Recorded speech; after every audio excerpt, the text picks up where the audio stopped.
Davis Schneider is here, and he is saving our season. Hello, everybody. Welcome to episode 123 of Buds and Blue Jays, your place for all things related to the Toronto Blue Jays. I'm Jesse Burrell. That's Riley McConnell. And today, the Blue Jays march into Fenway. And not only do we finally beat them for the first time this season, we sweep them in dramatic fashion. I'm giving out two honorary heroes for the Toronto Blue Jays in this game. One, Davis Schneider, and two, Reese McGuire. I want to personally thank them both for helping the Blue Jays get the sweep in this series. Riley, how are you feeling after a big sweep of the Boston Red Sox?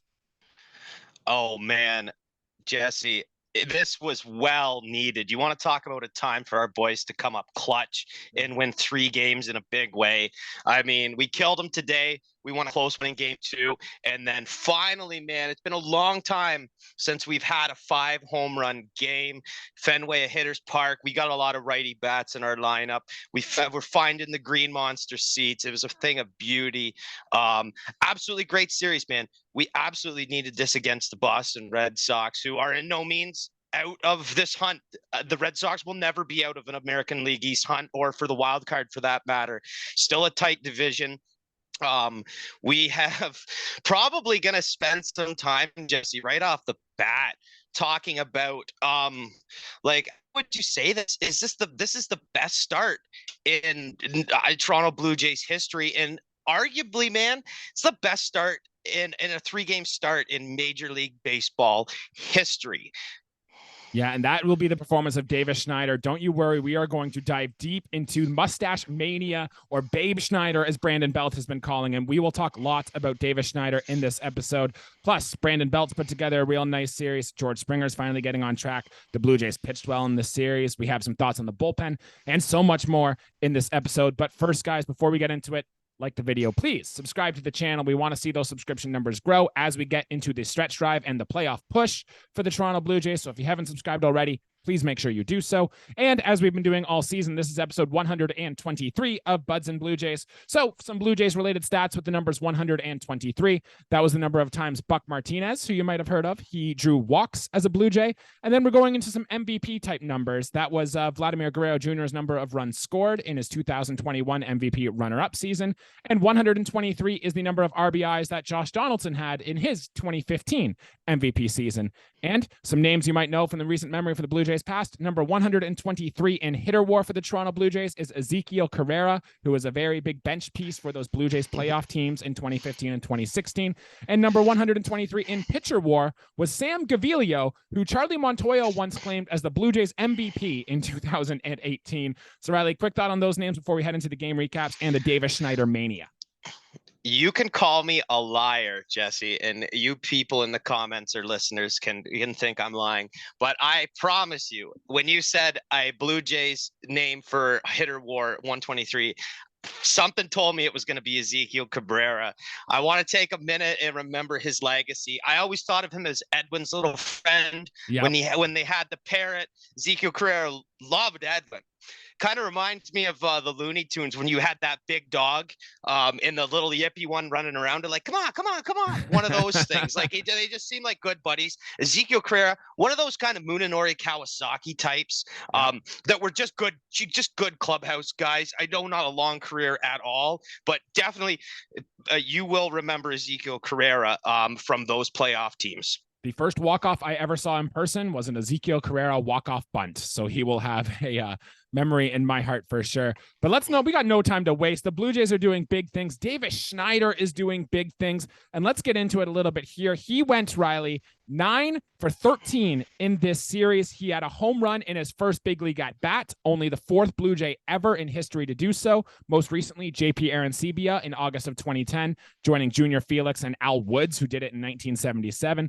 In fact, Riley, you mentioned it kind of off the top there. His 9 hits this series are not only the most for a Blue Jay in 3 games to start a team's history, it is the most in Major League history. Davis Schneider has had the best start you can possibly have as a Toronto Blue Jay. In fact, John Schneider's even noticed it. Vladimir Guerrero Jr. got the day off in game 3 here. John Schneider had him hitting 3rd in the lineup. Not bad for a guy who had a 900 OPS for a 5'9" second baseman. I'm getting major Dan Uggla vibes from Davis Schneider here. I think he can be a really good power hitter, a guy who can make a few all-star games, and he has been a much-needed boost for this Toronto Blue Jays right now.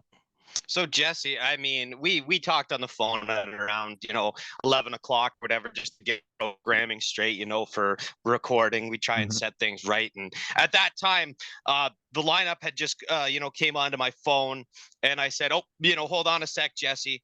And then I read you the lineup. I said, "Yeah, we got Witt. Oh yeah, Belt's having a good series. He's hitting second and playing Mhm. first." And then I go, "Davis Schneider's hitting third." And you go, and I think your next follow up question was, so is Vladdy behind him? I said, no, Springer, DH. And we kind of had a good chuckle there. And in my head, I'm just like, well, he's had a good first 2 games. Like, I Yeah. wouldn't be surprised, we see things level out. But I mean, Jesse, he drove in 4 runs from the 3-hole. I don't know about Mhm. you, but if you ask what a 3-hole hitter does, and he drives in 3 runs for you in a ball game, it's exactly what the middle of the lineup guys are supposed to do. That's drive in runs in clutch situations. Jesse, he went 4 for 5 today alone. Even that, if he Yeah. was to go over in his first 2 games and then come through with a 4-hit performance for his third MLB game, that's still huge. And then you go back, you look at it, and of course, famously for us Blue Jays fans, we remember J. Pierre Sebia and his first home run in his first career at bat.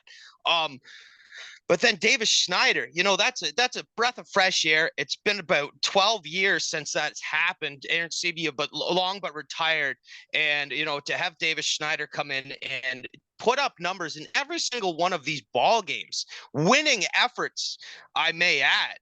Mhm. It's absolutely fantastic, man. I mean, this guy seems to be a hit machine. He seems to be blessed with power. As far as what he's going to do, let's put in perspective, what would 144 games look like for this guy, or 152, or something that's a starter guy who doesn't take a day off, numbers like that.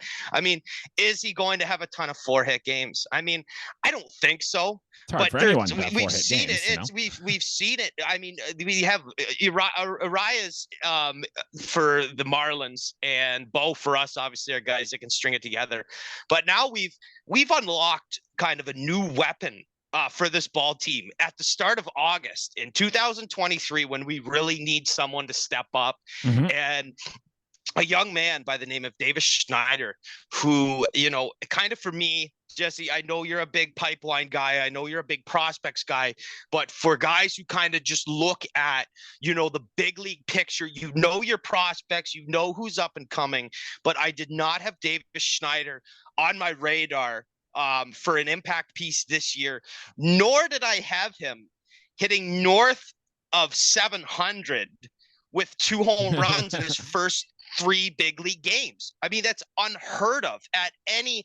I mean, you look at the greats, it takes them a while. It takes a lot of people to get, their major league career started. Ellie De La Cruz in Cincinnati has been absolutely phenomenal since his call up. I mean, but hey, the talk of the town, the talk of the league right now, after this weekend, has got to be Davis Schneider for our Blue Jays, man. It is a breath of fresh air. This is huge, man. In the absence of a guy like Bo Bichette right now, this is absolutely what we needed.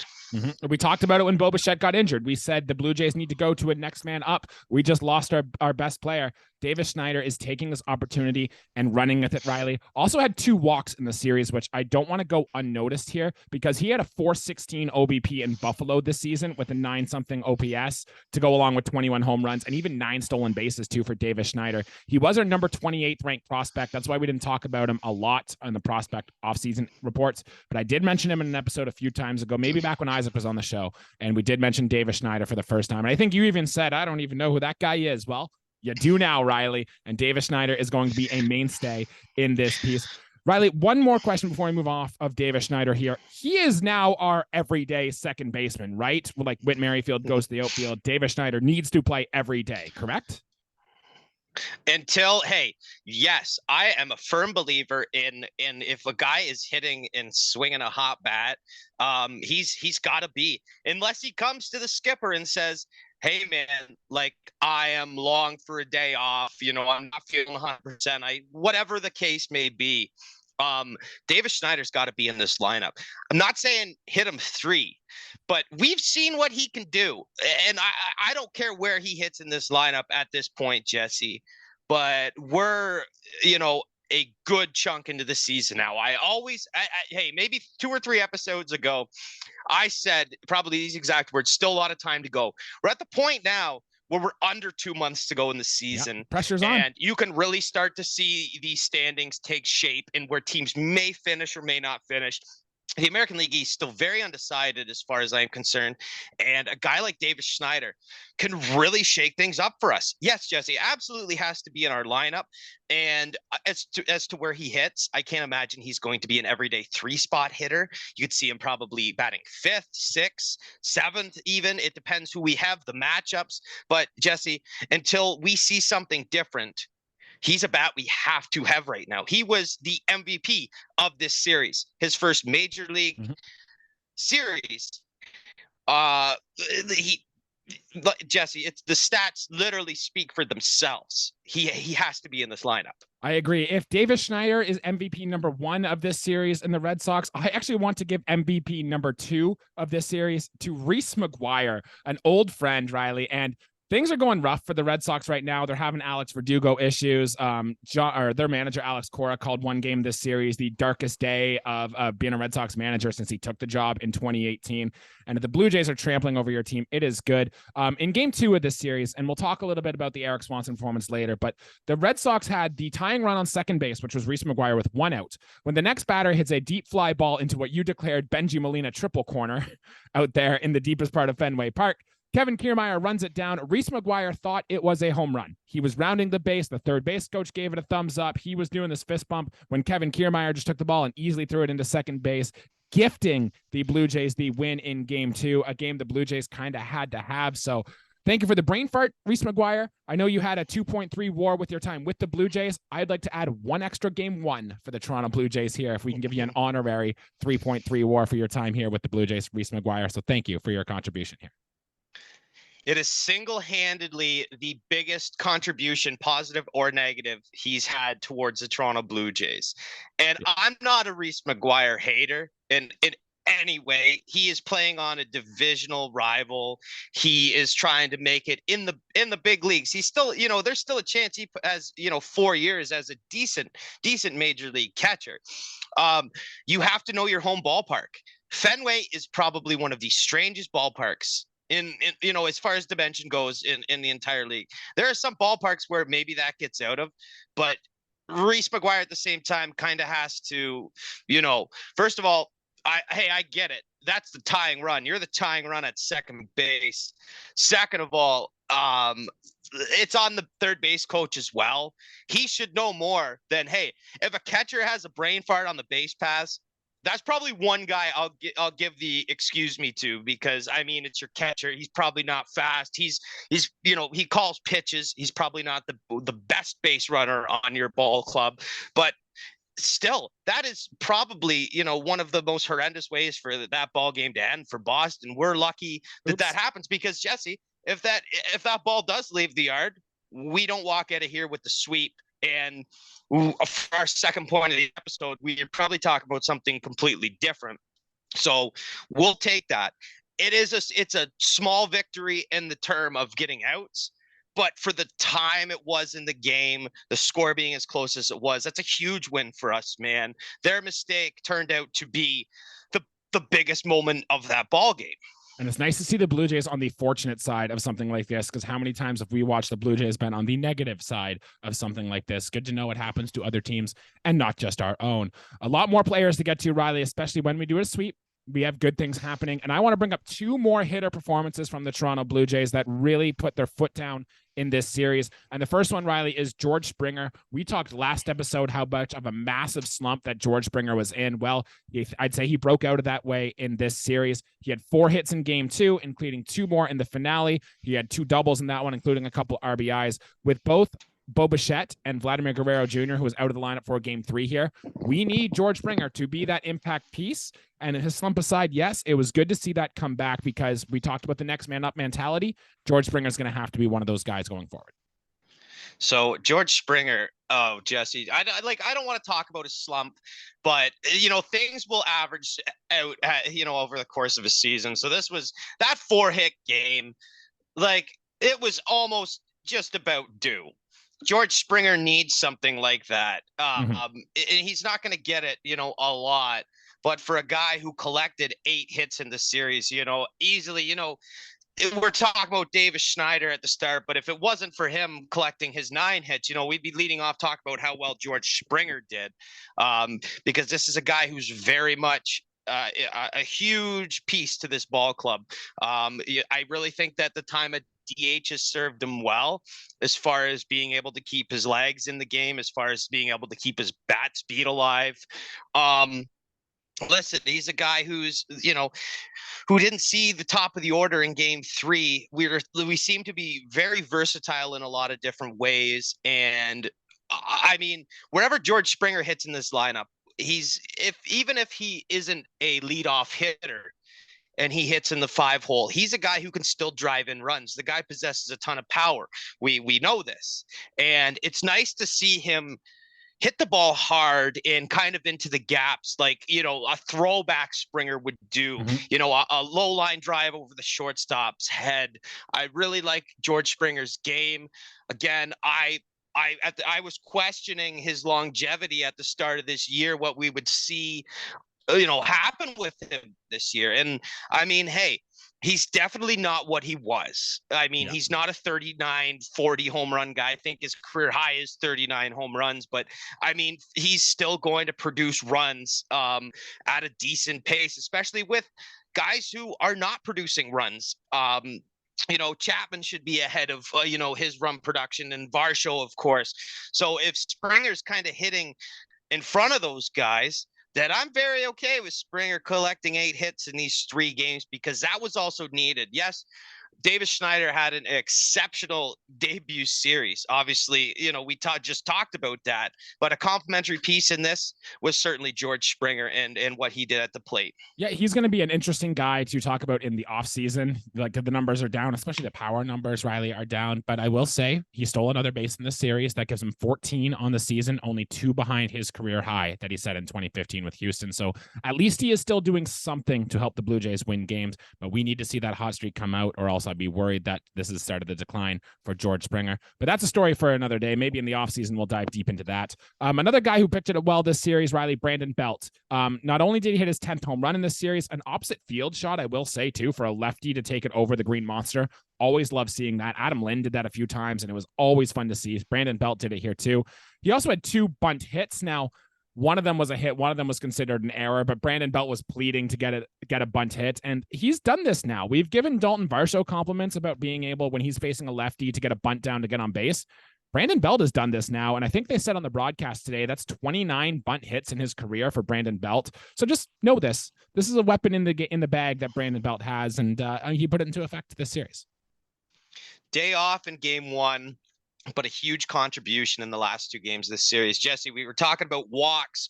You didn't want to overlook the walks that Davis Schneider drew. Brandon Belt had 3 in games 2 and 3 combined, 2 coming off 2 were today, as long as collecting 2 hits and 3 runs scored. I mean, I realize we blew them out and winning by 12 runs, but those runs are coming from someplace. And you want to talk about where you cash runs. Guys hitting at the top of the order are probably going to score, more runs than a guy hitting 8th or 9th in the batting order. So we had Belt batting 2nd today. Was I surprised to see this? I mean, a little bit, but batting 2 is the new 4 spot. We've had this discussion that you want your best hitter hitting in the 2-hole, and Vladdy's out of the lineup. Sure. We were unaware of the spoils that Davis Schneider had for us. So who do we have? We're going to move Springer down. Okay, who's the next guy to call upon? Witt's obviously going to hit 1 for us. But Brandon Belt, and I think people often have overlooked him this year, but he has been one of the best guys to just get on base since I think it's been a month and a half now. It's been about 6 or 7 weeks, and I think that he's really been he's been drawing his walks. He's been getting timely hits for us, and it's not. I'm not trying to make excuses for this ball club. He did have an opposite field home run. Jesse, that's nice. It's nice to hit 5 home runs in a game. I still want to see, and hey, we probably won't. it's the 6th of August right now. We're not going to see a huge spike in home runs, and if we do, I'd be super happy, but I'm certainly not counting on it. A guy like Belt should have maybe more home runs, but maybe that's not who he is. We were wondering what kind of Brandon Belt we would get, and I am perfectly fine with this. If this is a guy we're going to call the double power guy, get a lot of doubles, and I'm totally fine with it because he's done what a guy in your heart of your order should be doing, scoring runs, driving in runs, and still, drawing out at bats. And I think that's something else Brandon Belt has done a good job is, staying in at bats, fouling the pitches off, being pesky, because he's still a feared hitter. Not necessarily going to say, Jesse, that it's a resurgence with him in a Blue Jays uniform since his days in San Francisco. But he's certainly making a case that he's got 5 years left in this league and he's going to stick around because he can still play. Yeah, he has been very productive, and I think we've been happy, especially after his early slump in the season from Brandon Belt. Well, I want to see more of that going forward. You mentioned some of the other home runs hit. You said the Blue Jays hit 5 of them in Game 1. Well, you can add Whit Merrifield to that list, who had a first pitch off James Paxton to start the series, setting the tone, Riley. How many times do we talk about that is important to starting a series? Vladimir Guerrero Jr. hit 1 as well over the monster. Matt Chapman hit 1, and Dalton Varsho hit 1 as well. And Riley, I want to talk about some of the bullpen stuff because it wasn't all great. We did have Jordan Hicks get a 4-out save in Game 1. In Game 2, Erik Swanson came in and did struggle a little bit. So Jordan Romano still on the IL. I guess our 3 main candidates for save: Erik Swanson, Jordan Hicks, and Jimmy Garcia. Rank them. Who do you want to see getting save opportunities?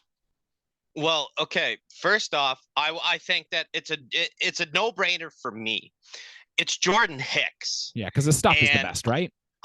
Yes, and of course, man. I think that he can rise to the occasion, and it's nothing against Garcia.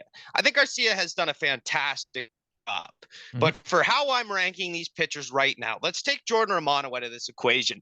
And for me, I think, Jesse, the way I look at it, we have 2 lefties in the pen. We had Tim Meza act as a specialist. Obviously, there are no lefty specialists now with the gotta face 3 batters rule, but Tim Meza is a guy that can pitch in high leverage situations. Yep. He's had a fantastic year, arguably his best year as a Blue Jay, and he's been on this ball club a long time. Right now, how I'm ranking relievers is I am certainly rolling with Jordan Hicks first. Sadly, I got to move my guy, Erik Swanson, down that list. I might even move him behind Tim Meza. I think for right now, if I want an 8th inning guy, for me, it might go Garcia and then Meza and then Swanson until Erik Swanson can figure it out, because he's giving up way too many hits, way too much hard contact, and just not retiring enough consecutive batters for him to really be effective as a reliever. Yeah, I do. I think I agree with you here. I'd probably rank them Jordan Hicks as number 1, Jimmy Garcia number 2. I'd go Tim Meza 3, Erik Swanson next. And with the guys that are currently in the bullpen, I would go probably Genesis Cabrera, then Jay Jackson, then Bowden Francis. I did want to give some love, though, and I guess we can transition here over to the starting pitching here. I want to throw some love to Chris Bassett. Look, the Blue Jays won 13-1, but Chris Bassett did go 7 innings today, did have some base runners, but was able to get out of jams. His only blemish being a solo home run to Tristan Casas. That's going to happen. But I love that he was able to pitch 7, and then we could use Bowden Francis, the last guy in our bullpen for the last 2, to get a fresh, rested bullpen going into Cleveland for a 4-game series. So I wanted to give some love to Chris Bassett there. And just quick thoughts on the other 2 starters, because we are pressed for time here, so let's do it. Alek Manoah, his final line, 6 2/3, 6 hits, 3 earned runs, 2 walks, 5 Ks, 89 pitches. He actually threw his slider more than any other individual pitch, which I thought was interesting. And the one note I want to take away on Alek Manoah was he threw a first pitch strike to 85.2% of batters, which was by far the highest of the season. And then Jose Barrios, Riley, 5 2/3 innings pitched, 6 hits, 3 earned runs, no walks, 6 Ks, only 6 hard hits allowed. I will say the 3-run home run he gave up to Rafael Devers was a good pitch. It was low in the zone. It was below the strike zone. Devers just went down and got it, but he did throw him 5 straight curveballs. So eventually the guy is going to time the curveball. I did also notice too, Barrios only got 2 outs via the ground ball in this game, which you want to see more from that from a sinker baller. So just 3 things to watch for. But Riley, do you have a thought on any of our 3 pitching performances here? Bassett, Manoah, and Barrios. I want to quickly just say that, yes, like I'm happy with how the pitching went. I want to touch on how we prioritize these pitchers and use them in different situations. I think it's important that we won by 12 runs today, so we didn't burn out, pitchers excessively. Throwing Bowden Francis and Jay Jackson today is far more important than you would think. I mean, we've now saved, a guy, because we're probably going to see a Tim Mesa or Jordan Hicks in the next ball game. If it's a close ball game, those low leverage situations where those guys can throw is great. I'm super happy with just how, Barrios and Manoah were. I have, not quite gotten over my Jose Barrios phobia of blowing games completely. I'm not over it either. I'm still a little scared. It is very much kind of a PTSD feel. You could never, it's like the damage has already been done. You're still very skeptical anytime he toes the rubber and gives up base runners. And yeah, the ground balls is scary. When he's not giving up ground balls and those balls are in the air, Jesse, it's scary. Yes, those were kept in the yard. Like, 99% of them were hit in play and not over the fence. But however, it's still a little bit of cause for concern. And as far as Alek Manoah goes, look, he almost went 7 innings. His control still lacked a touch. The stuff, Jesse, still looks really good. I will give Alek Manoah that credit. No one's disagreeing that Alek Manoah isn't a nasty pitcher, but he still just has to. He's not what he used to be. Jesse, that is such a crazy comment to make, because he's still a kid. Jesse, sure. third career in the big leagues, and not what he used to be is, that's crazy. It is saying something. It is really saying something. He's got a lot of work to do. At the end of the day, 3 earned runs in just under 7 innings pitched. I don't love it, but I certainly can't complain, especially when we're walking out with the game 1 win, and at the end of the series, the sweep. 6 2/3 was the 3rd longest start of the season for Alek Manoah, so there is that at least going for him. And especially with Hyun-Jin Ryu going next, it'd be good to see the bullpen, well rested going to this one. Some news and notes, Riley. Paul DeJong played his first full series here. He was 0 for 12 to begin his Blue Jays career, but he did get a hit in game 2, did get another hit in game 3, 2 singles though for Paul DeJong. Did make some good defensive plays though, so I think that's just what the Blue Jays needed him to do. I do find it was interesting that Paul DeJong got all the starts at shortstop and none for Santiago Espinal in this series, so we'll see more of that likely going forward. And then some injury updates, Riley. Danny Jansen got hit in the hand in his last series, and he sat out a few games during this series, so I think the Blue Jays just want to make sure the hand is rested. There was no flurry of moves to get Tyler Heineman here, and even Alejandro Kirk actually got hit on the hand again today, so maybe we see a Blue Jays move to get a catcher, but it does sound like Danny Jansen is going to be okay and should be in the lineup momentarily. And Kevin Kiermaier was pulled from the game 3 today after making a leaping catch against the wall. Classic Kevin Kiermaier, making catches like this, but he appeared to cut himself pretty badly against the Raj in center field. John Schneider said post-game he's going to get about 8 stitches on that elbow, but nothing is broken, no ligament damage, just a bad cut for Kevin Kiermaier. He is also considered day-to-day. And then one prospect update of note, Riley, is that Ricky Tiedemann has done his rehab assignment, and he was dominant in the Florida Coast League here. 3 innings pitched, 1 hit allowed, no runs, no walks. Riley, he got 9 outs, all of them by strikeouts. Sat 94 to 97, touched as high as 98, mixing in a slider and a changeup. 37 of his 50 pitches were for strikes, and 14 of them were swinging strikes. Ricky Tiedemann should be reporting to New Hampshire momentarily, and I think it's all systems go for the Blue Jays' #1 prospect. Jesse, I will try and minimize what I have to say about this. As far as Tiedemann goes, I'll make this real short and sweet. He is going to be a great major league pitcher at some point in his career. And hearing things like that, 9 Ks and for his 9 outs is great. I mean, I realize that, you're only, at the single A level when, doing this feat, but you start to convert things over and it still looks really, really good. I'm glad Jansen's going to be okay. I really can't go without Danny Jansen. He's a phenomenal hitter. I mean, he's another guy. You talk about Davis Schneider got to be in the lineup. if this was a beer league softball team, I mean, we had to bat 12 guys. I think there's no better 12 guys in baseball I would rather have than what the Blue Jays could put on. And as far as, the Kiermaier things goes, what comes to a surprises me is you got all these safety things, the bags being bigger and whatever in baseball, and the 400-year-old Fenway Park still has a garage door. Yeah, it seems silly, doesn't it? I had the same thought. Crazy. Well, same with Aaron Judge kicking the slab in LA there, making the catch at the wall and being out for what seemed like, 100 days. It's crazy, the stuff that still goes on in today's game. Hey, and I'm straight up, even as a Blue Jays fan, I don't think there's a better ballpark layout than Fenway Park. I truly think the obscure dimensions from the green monster left field pole to the pesky pole in right. And yes, what I do deem Benji Molina's triple to complete the cycle alley is it's a thing of beauty. But I'm sure Kiermaier will make a full-on recovery. The guy's a warrior. The guy is an absolute warrior, and he has another case this year to put on a Gold Glove, in this time as a Toronto Blue Jay.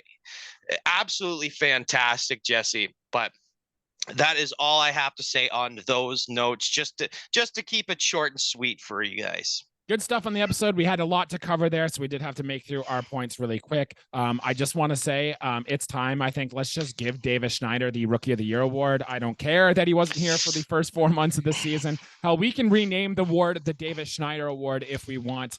Though it's not going to happen, I would love to see it. Davis Schneider going on quite a run here and potentially saving the Blue Jays season. We'll keep tabs on this as we go a little forward. That'll do it for episode here today, though, guys. Thank you, everybody, for tuning in. Once again, please like the video on your way out. Subscribe to our channel if you have yet to do so. Follow us on Twitter, Instagram, TikTok, all the good stuff.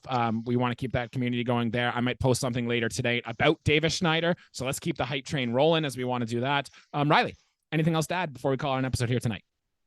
Good luck on everyone's future immaculate grids. Of course, yes. That is a free promotion, but I do enjoy that game. Try and get as many former Blue Jays as you can.